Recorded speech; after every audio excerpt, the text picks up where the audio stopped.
से।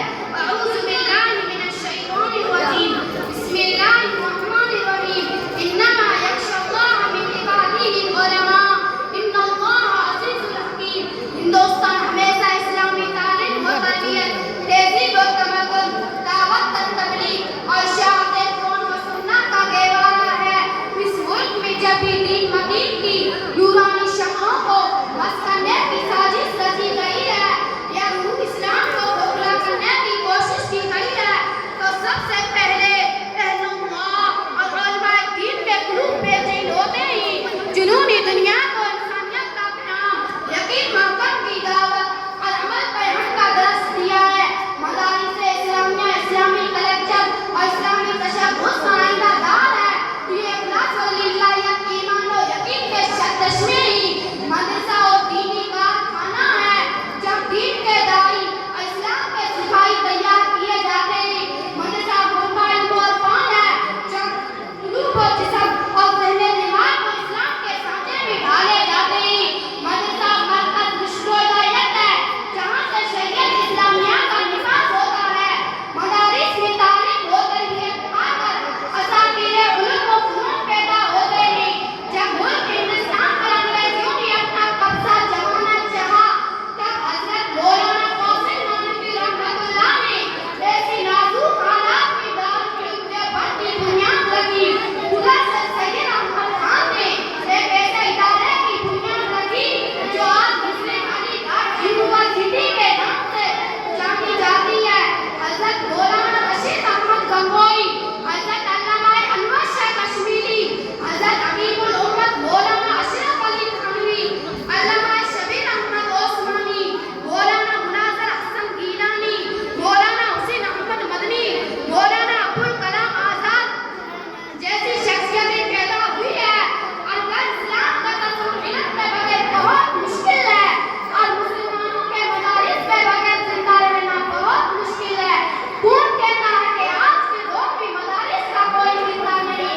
मैं इससे आगे बढ़कर कहती हूँ कि लाखों करोड़ों के फंड मदरसों को नहीं मिले, कॉलेज और यूनिवर्सिटी को मिले। सरकारी सरपरस्ती मदरसों को नहीं मिली, कॉलेज और यूनिवर्सिटी को मिली।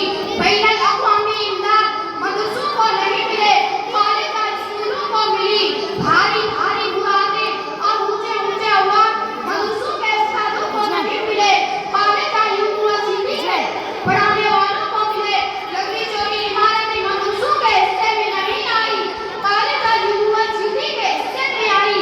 जब इतना कुछ उनको मिला, फिर इसका तकाज़ा तो ये था कि हमारे मुल्क का हर दूसरा नौजवान डॉक्टर होता, हर तीसरा नौजवान इंजीनियर होता, मेरी कौम का हर चौथा नौजवान प्रोफेसर होता, IAS IPS होता, मास्टर की डिग्री लिए होता। लेकिन इतनी मुरादें फंड के बावजूद इन इदारों ने मेरी कौम को क्या दिया? वो रिजल्ट आपके सामने है।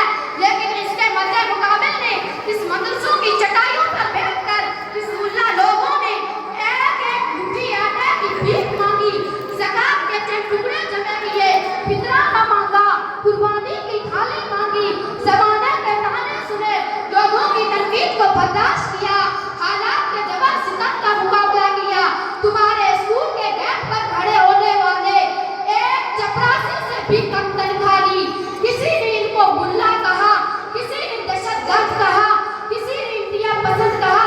अलगर जितनी मुंह उतनी बातें, लोगों के ताने सुनकर, लोगों की तनकीदें सुनकर, लोगों से चंदे की भीख मांगकर इस मुल्ला और मदरसों ने जो दिया है, मैं पूरी जुर्अत और जिम्मेदारी से कहती हूँ, अल्लाह की कसम आप पूरे मोहब्बत कर लो। अगर सर पर पगड़ी है, चेहरे पर दाढ़ी है, हाथ है, ज़बान पर अल्लाह अल्लाह का विर्द है, इन छोटे छोटे बच्चों के सीनों में रफ़्क़त कौन है? मस्जिदें सजदों से आबाद है, मीनारों से अल्लाह अकबर की सदाएं गूंजती है, हाजी लबैक अल्लाह हो में लबैक की सदाएं बुलंद करते ही खानकाहों में अल्लाह के जिक्र की ज़मीन लगती है। खुदा की कसम उठाकर कहती हूँ, पूरे मुआशरा में चक्कर लगाओ, जितनी खैरी, जितनी भलाइयाँ, जितनी अच्छाइयाँ तुम्हें नजर आवेगी, उसके पीछे कोई मुल्ला और मदरसा दिखाई देगा।